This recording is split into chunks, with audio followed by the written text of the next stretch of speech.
welcome, dear friends, to New Heart, New World. I'm Rasika Manjari, and thank you so much for joining me today. Today's topic is on slave or master. Now, most of us think we're masters of our own lives at some level, or masters of ourselves in general. I mean, this is something that we take for granted, in a sense that we feel that we have dominion over what we do and, how we react and how we behave and overall our experiences in general. But do we really? Now let's talk about that. Firstly, I'd like to frame this discussion around our senses. So I speak of the 5 senses that we all know of, and also an additional sense which, according to the Bhakti Yoga tradition, the ancient Bhakti Yoga teachings and philosophy, is actually the controller of all of the 5 senses. And that 6th sense is the mind. And we'll talk more about that a little bit later on, and I've actually discussed it in previous videos as well. So our senses, all 6 of them, we love them dearly because they give us information about our world. They give us the intel that we need to function in our daily lives and to go about our lives making decisions as we need to from moment to moment. So they're the bridge between us and our environment, and they help us and they help guide us into what we need to do next. So let's take, for example, rotten food. Now, rotten food rarely smells good. So if our sense of smell is in good working order, then it will no doubt let us know that there is rotten food nearby. And we will do everything to avoid that rotten food, and we will make sure that we don't ingest it. So in a way, our senses can even be protective at that level. I mean, they're essential to so many aspects of being in these human bodies and functioning as a living human being.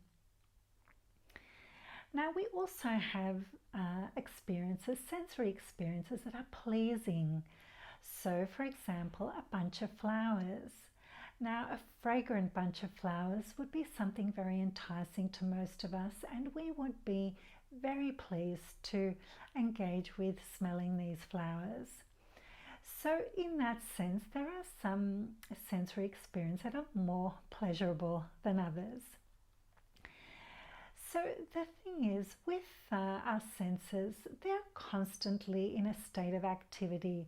They never rest, especially in the waking state.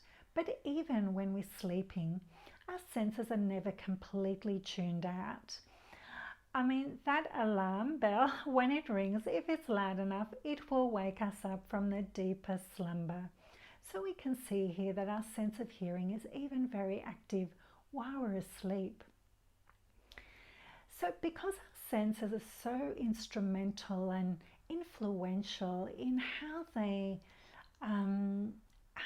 actually dictate what we do as we go through our lives, then advertising is often a target for our senses, and it actually really focuses on our desire to have our senses gratified, or our need to have our senses gratified, because ultimately our senses are there for a reason. They need to be satisfied in some sort of way.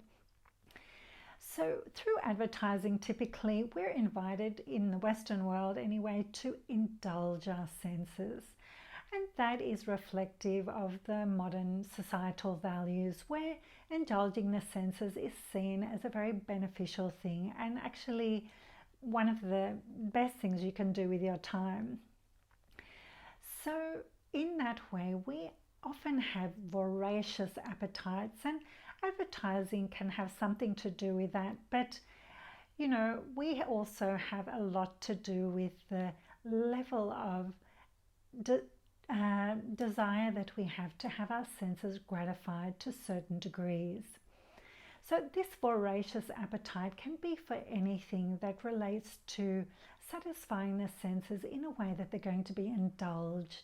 And because the more we indulge our senses, the more we need to indulge them. So it's a kind of endless cycle, and hence the voracious appetite develops. So this is reflected in a Western consumeristic society whereby we consume till we drop. And drop is usually precisely what we do. So this advertising appealing to our senses and us succumbing to those invitations to indulge our senses, where does this leave us? Are we a slave to our senses, or are we indeed the master of our senses and ultimately the master of ourselves? So let's explore this. Let's talk about it a little bit more. Now, if we look at the extreme of sense indulgence and that voracious appetite for sense gratification that I mentioned, we can look to addictions for a demonstration of how gratifying the senses can go bad.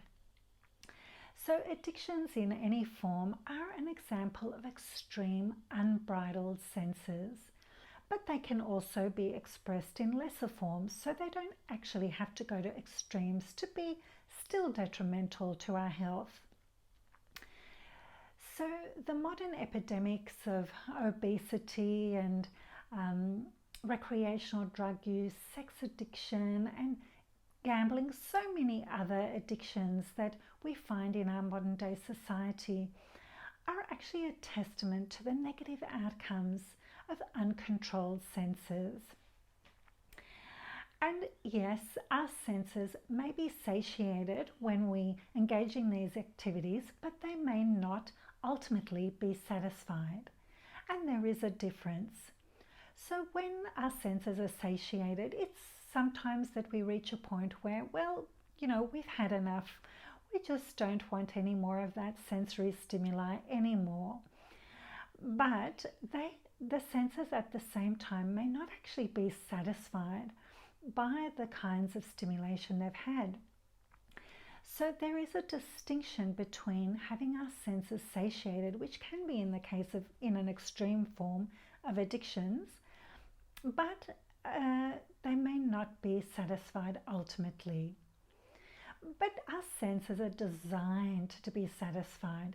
That's what they need, that's what they hanker for, but they often lack the guidance that is required to bring them to the point where they can engage themselves in a way that's not going to be detrimental to them, to us ultimately. So, advertising may have one hand in it in terms of encouraging us to indulge our senses or overindulge our senses. However, we have a part in it. And our part in it is actually where that sixth sense comes in, the sixth sense of our mind.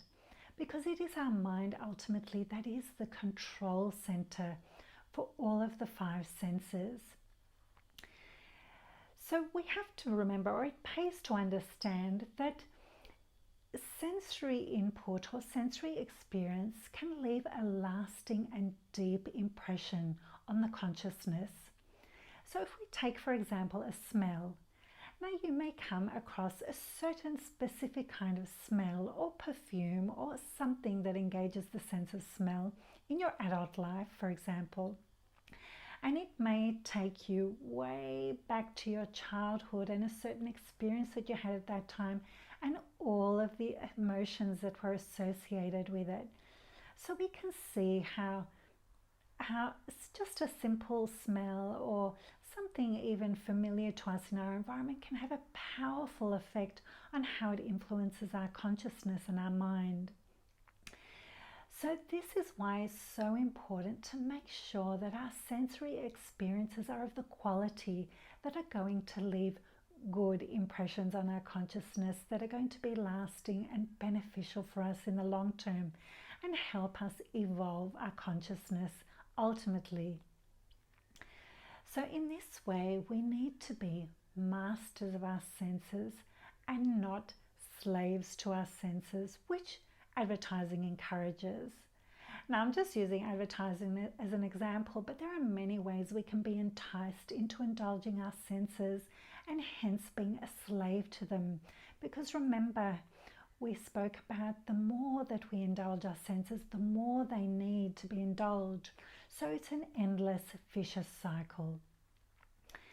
Now, spiritual practitioners from time immemorial have known the importance of needing to control the senses. And many spiritual traditions, or some spiritual traditions, actually attempt to block the senses off completely from the external world or the external reality in order to keep them under control. But however, this is neither practical nor possible in our fast-paced Western societies of today. But there is a trick where we still can be a master of our senses and not a slave to them. And I term this trick as the toddler diversion. So this toddler diversion is a little bit akin to when a toddler is doing something destructive or very unhelpful to themselves or their local environment. And so a good, well-wishing parent will naturally divert or diverge the toddler's attention away from that destructive behavior to one that's going to be more pleasant for the toddler and also ultimately more beneficial in the long term. So we can do the same thing with our senses. We can engage the senses in positive experiences and uplifting ways that they can be ultimately engaged, because this is going to ultimately cause our consciousness to have those impressions that are going to benefit us spiritually and materially. And ultimately it's a form of protection as well, because when our senses are engaged in positive ways, then ultimately they're going to act as protective mechanisms for our physical body, because they're so integral to being an interface with us and the external environment. Now, the Bhakti Yoga lifestyle is designed to keep you in charge of your senses, to maintain yourself as a master of your senses and hence a master of yourself. So the Bhakti Yoga culture, tradition, philosophy, teachings, practice and lifestyle are all designed to do that very thing, to engage the senses positively. And this is achieved through things like sanctified vegetarian food, sacred devotional music, and chanting of the Mahamantra. Now, the chanting of the Mahamantra is a very important tool, because what it does is it targets the mind as well as the senses. So through the senses, through our sense of hearing, we can chant this mantra either independently by ourselves on a set of beads, which is part of the daily practice of a Bhakti Yogi, or we can engage in more congregational chanting of this name through sublime, accompanied to sublime music, which is also known as kirtan. So in that way, our senses are engaged through mantra meditation, but it's targeting ultimately that sixth sense, the mind.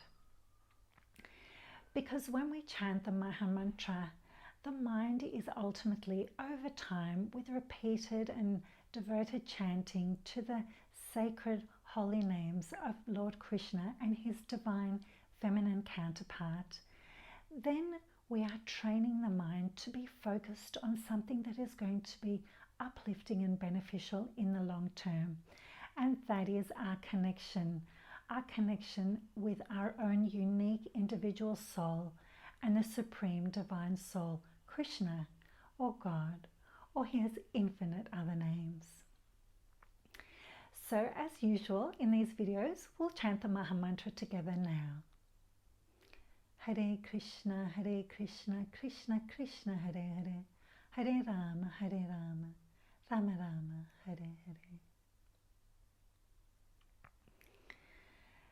So in the Bhakti Yoga tradition, there are three aspects to being in these human bodies, three aspects to our material existence in a sense, and that is the intelligence, the mind, and also the ego, or the false ego as it's also known when we're solely identified with our physical bodies.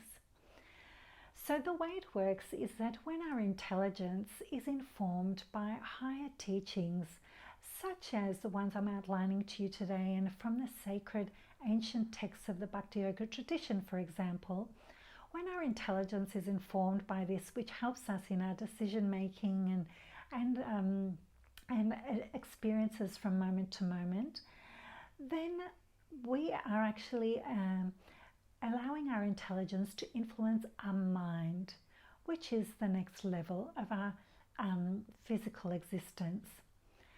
So when our mind is thus influenced by the higher teachings that our intelligence is being exposed to, then our mind ultimately is reined in, or it's trained, and one way is through the chanting of the Maha Mantra. So when the mind is trained, then what it does as the control center or ground control for the five senses, then it is in a position to be a master of those senses, to control them in a way that is not going to be detrimental or harmful to the living entity which the senses belong to, who the senses belong to. So of course the ultimate result of that is the self. The self becomes satisfied, and there is no need for any external endeavor, because ultimately the senses are satisfied, the self feels satisfied, and ultimately our consciousness is being uplifted. So in this way we can train the mind through higher knowledge, and this is how we achieve the higher taste, or those higher sensory experiences that leave no room for lower sensory experiences, because the appeal just drops off. I mean, there is no appeal for experiences that are of a lower sensory nature when once we've had that higher taste. So this is how we achieve self-mastery, and self-mastery comes from mastering the senses and not being a slave to them.